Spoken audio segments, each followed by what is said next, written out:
কিরকম গরম পড়েছে সেটা আগে তোমরা বলো, তারপর তো তোমাদের সাথে কথা বলছি।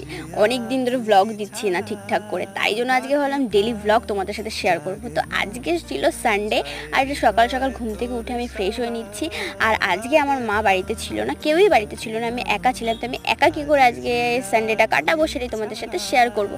তো সকাল সকাল ঘুম থেকে উঠে নিয়েছি, তখন বাজে 9:30। তারপর উঠেই ব্রেকফাস্ট বানাতে চলে গেছি। তো ব্রেকফাস্ট আজকে ছিল ব্রেড, ড্রাই ফ্রুটস আর চা। এটা খেয়েই আমি থাকবো। তারপর লাঞ্চ, আমি একবারে লাঞ্চ করব, কারণ আমি বাড়িতে থাকলে আমি ব্রেকফাস্টটা স্কিপ করে যাই। তবুও আজকে আমি খেলাম ভিডিও চক্করে পড়ে।